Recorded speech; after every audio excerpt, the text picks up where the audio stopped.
Yes, it's correct. I have the biggest show of my life coming up on Saturday. Today is Monday. This is one of my last major practice sessions that I'm going to have before this show.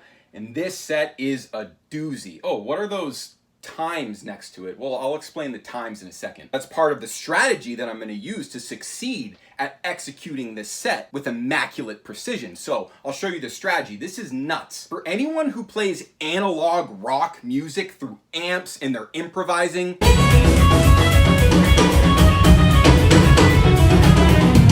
for like 30 to 40% of the show,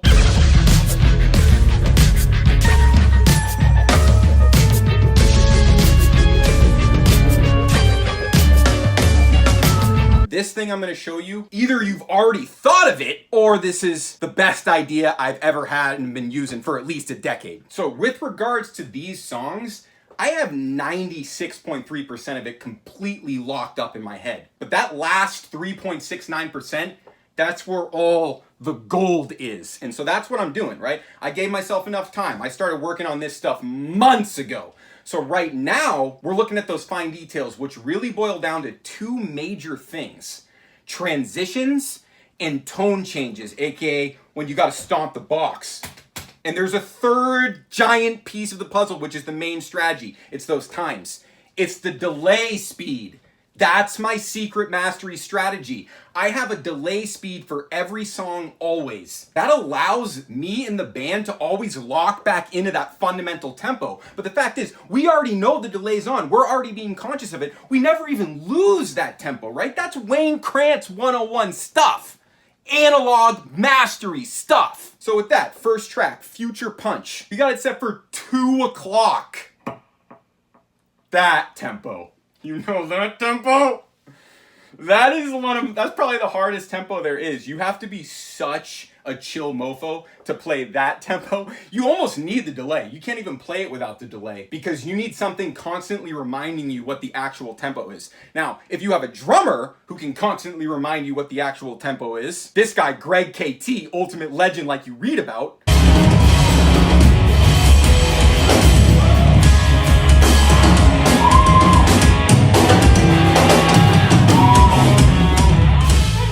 plus the delay, and he's thinking about the delay. Recipe for inevitable mastery. That's what I'm saying. This is like the best strategy I've ever thought of. I've been doing it for a decade over that. But here's something really sick. Here's the point of Future Punch. It's got a really, really, really clever, fat, monster, juice, funk, open section. A repeated vamp. That's a 4 bars. 4-bar repeated vamp is like the shortest vamp we've ever done. So check how it works though. This is sick, right? You'll barely even notice the subtlety of these variations, right? So it's like,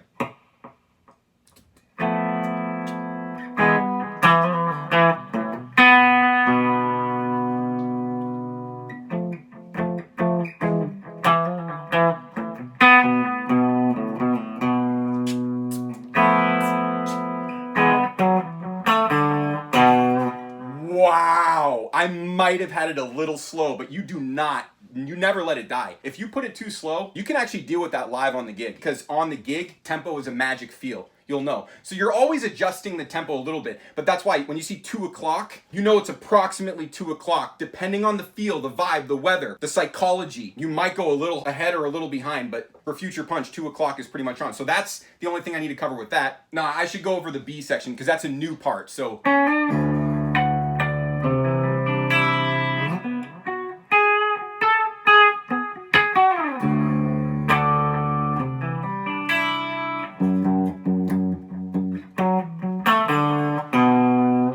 Rock, funk, analog, off the floor type stuff. Just imagine what the band is doing while I'm doing that. Throwing those boomerang monkey wrenches. And next we got Doppelgangster. 10 a freaking clock. Yup. You hear that little shake.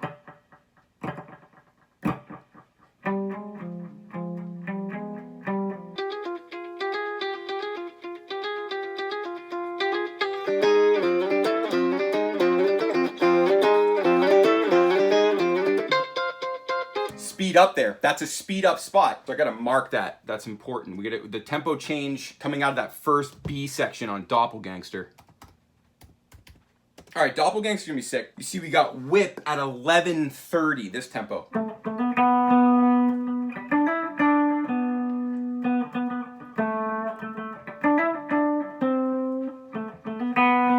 That's the intro to that tune. Whip is a tune that goes way back. It's from the first album. Probably top 3 hardest gas station tunes in all history, and we're bringing it out for this gig. It's in 13.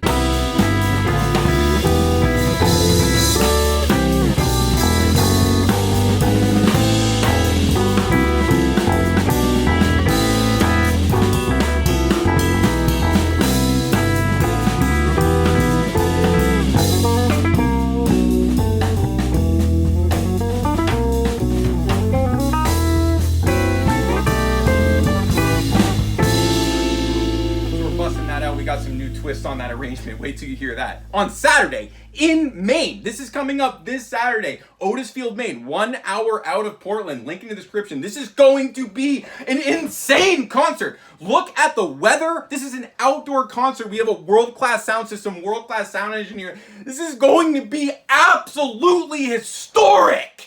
So, mentalitymusic.com/GSM Mastermind. Let's check out Nautilus. Also 11:30. So 2 back-to-back tempos, but these songs are completely different. You guys know Nautilus anyway.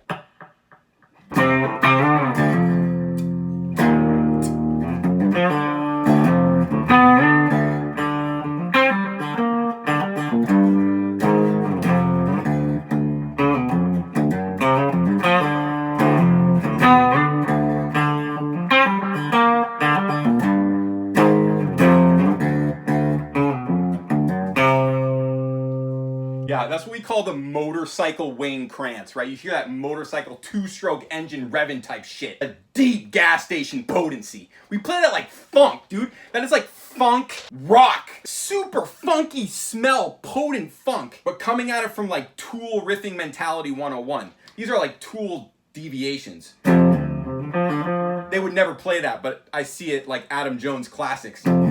All those classic open string drop D inevitabilities. All right, so Nautilus is going to be dynamite. Dumb step, though. Dumb step. 12:15. This is one that we want to pay attention to, okay? See, we made it quickly through the beginning of the set, but this is where it starts to get dynamic, intuitive. This is where we really messed with our own minds in crafting this thing. Dumb step is one of the gnarliest.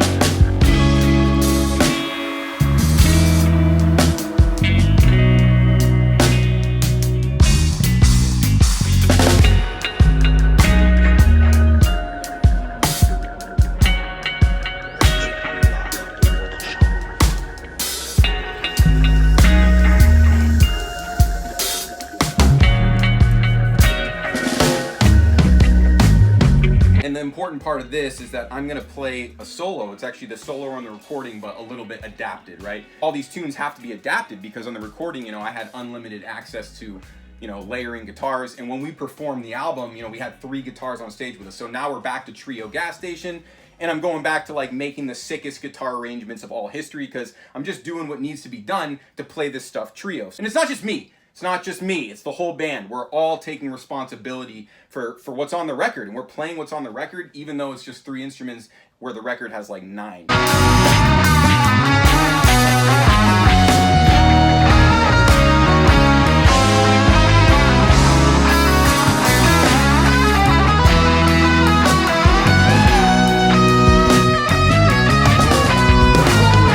So that's the part that needs to be practiced, is that solo.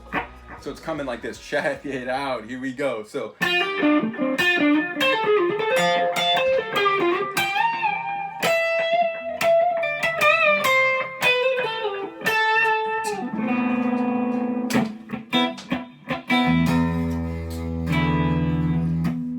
I think that's the hardest part of the whole set for me. So it's worth doing it again here.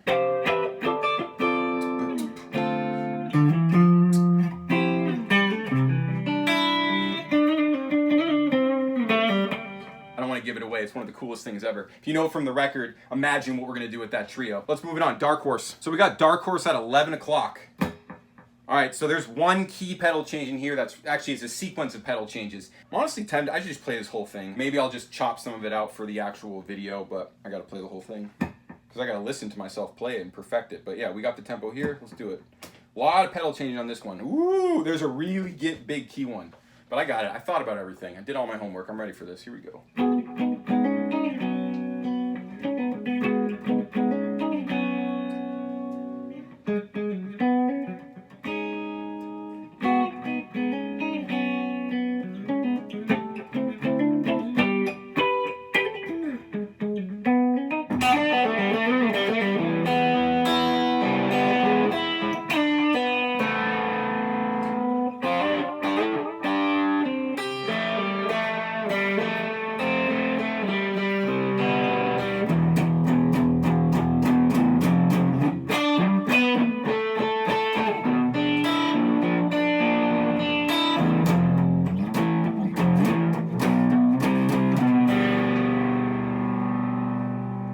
Glad I did this. I'm glad I recorded myself doing that. Oh my goodness.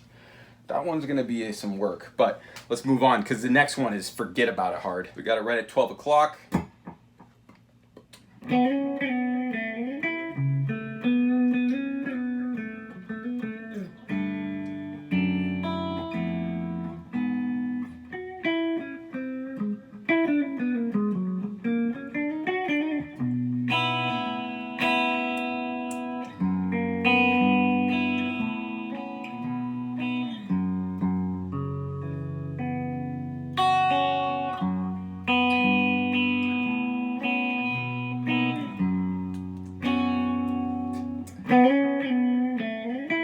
Where I stopped it,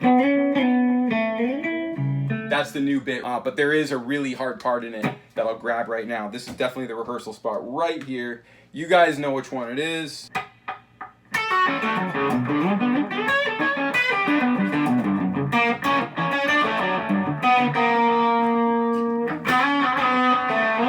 Ooh, see, there's the you gotta hit the pedal right before you gotta go. Ooh, and I've got my pickup. Ooh! See, this is what I gotta do. It's like, what picker are you gonna be? What pedal channel are you gonna be? And where do you change them? So if you got a double, if you gotta change pickup and pedal, woo! I think that's what's gonna happen here though. No. I won't do that to myself. I'll keep it on the middle pickup for the entire song. I'll make it easy. Keep it on middle pickup.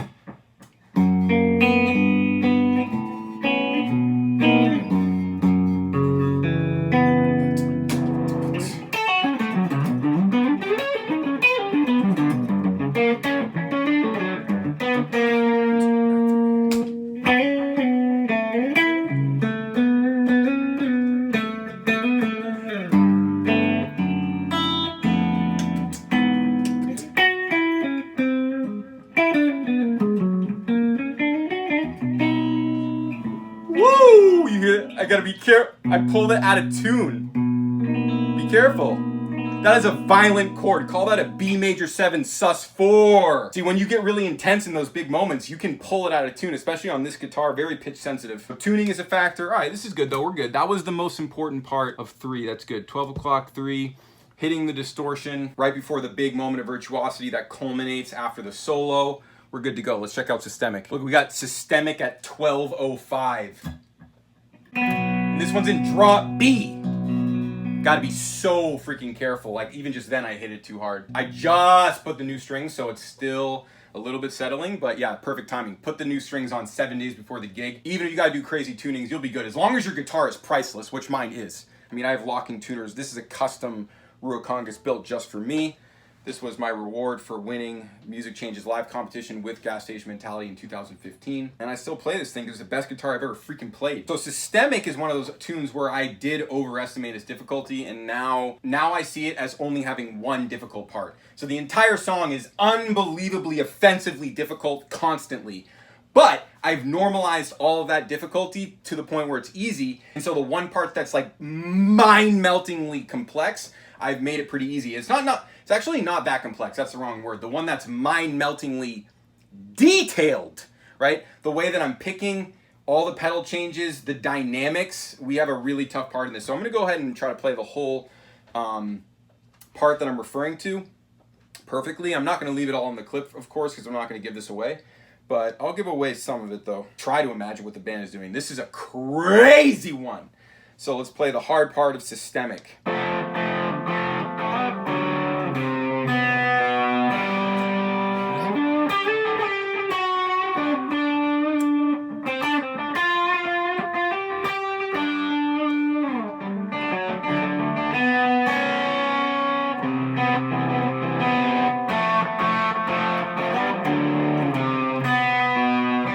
that's something I'll be spending a lot of time with tomorrow and the next day. Dumbstep, Systemic, these two, I'm not surprised. Yep, these are the two hardest for sure. Dumbstep and Systemic, officially two hardest tunes of the set, two most detailed, require the most focus, require the most flow in the moment, no stress, full focus, full confidence.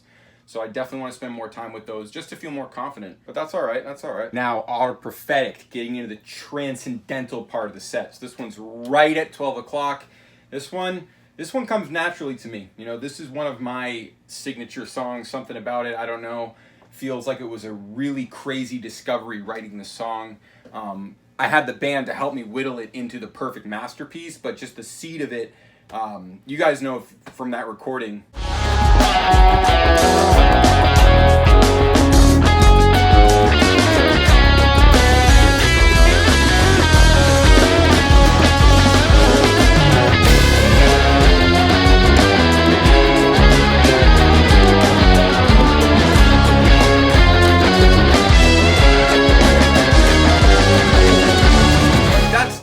I straight up feel blessed to have discovered that, but it's a Meshuggah mentality crossed with some odd meter symmetry, if that makes any sense. You know, that's why you want to get the Last Lesson You Ever Need. I don't know if you see that link. If you haven't visited the Last Lesson website, that's mentalitymusic.com/last lesson. That's where I'll teach you compositional frameworks that will bust open your infinite creativity glitch so violently that you'll write songs like this.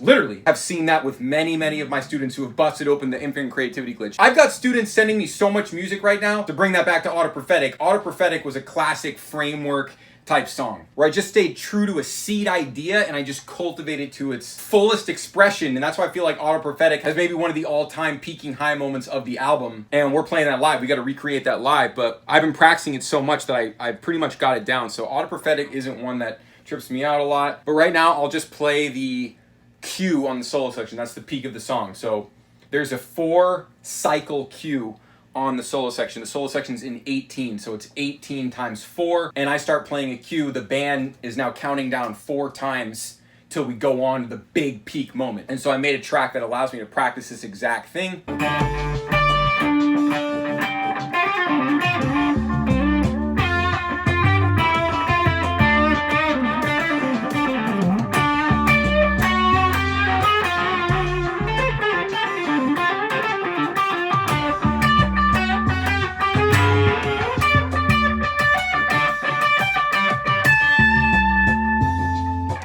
Wow, okay. Yeah, there's no way I'm going to show you guys that entire thing. I'll probably show you like a little sliver of that, but giving away that is like, that's the peak of the show. Look where that's on the set list, right? It's the actual climax. Now, that brings us to the final song, Terrorizing, which is some post-climax level stuff. This one just is, it's an absolute war monster. Another tune. This is even deeper into the pockets because I didn't even have systems when I wrote this song. This is what you call just a free-form song that you wrote for the sake of really making your life difficult. And what happened as a result of seeing that wacky idea all the way through the end, it ended up being probably the ultimate GSM banger of history. Anybody who knows GSM always thinks of Terrorizing as being like the peak of violence. It is. It's the Blender nightmare. I don't mind breaking you off a piece of one of this one.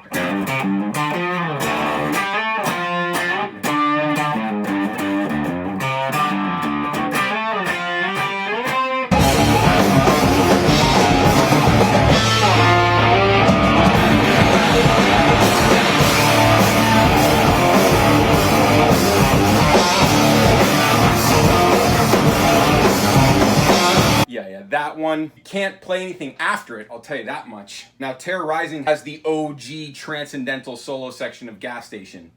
This is another one of those like discovered solo sections, like Ultimate Pirate 6/8.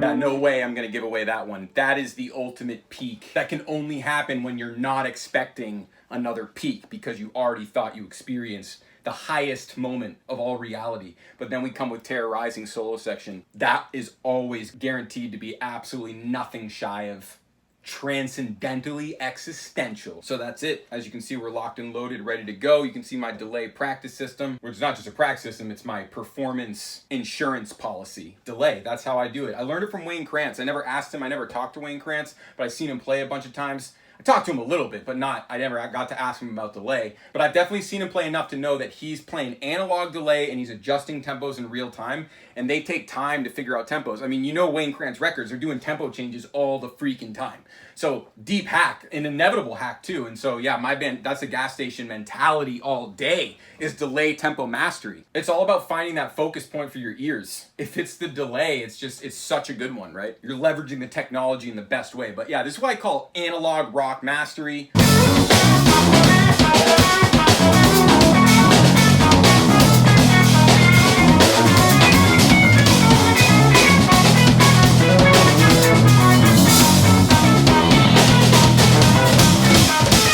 Technically still tickets available for this concert, and that's not just a show, that's the mastermind also. So like, we're gonna talk about all kinds of stuff. We're basically gonna have like a clinic with Gas Station. So if you're a creative musician and you want to get perspective on like how to build a career in music and also how to blow up your own creative awareness, not just in music but in life, this mastermind is for you. It's in Otisfield, Maine, 1 hour out of Portland.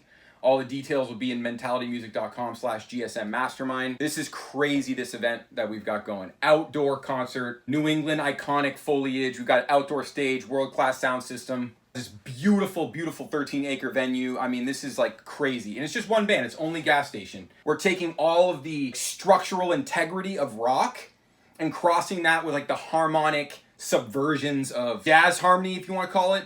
Definitely comes out of the jazz idiom for sure. My harmonic concept, you know, tonic minor stuff, major 6 to minor 6 turnaround type stuff, like Tool type riffing, but crossed with like Miles Davis mentality. What we do is going to catch on globally and will become a cultural phenomenon, but right now we're very early. Gas Station mentality is still in its infancy, to be honest. And this event that we're doing on October 4th is definitely taking us to a whole new level because we're doing something I've never seen anyone do. A mastermind concert. No opener, just the most flawlessly impactful GSM set right into the sunset, 5 p.m. Sun's supposed to go down around like 6:30, so that's the window. And then we're gonna do the mastermind around the fire. Got hats, got long sleeves. Yeah, it's gonna be absolutely freaking ballistic. So GSM Mastermind, that's first link in the description, mentalitymusic.com/GSM Mastermind. I'll definitely see you guys there because at this point, I don't see how you could possibly miss it.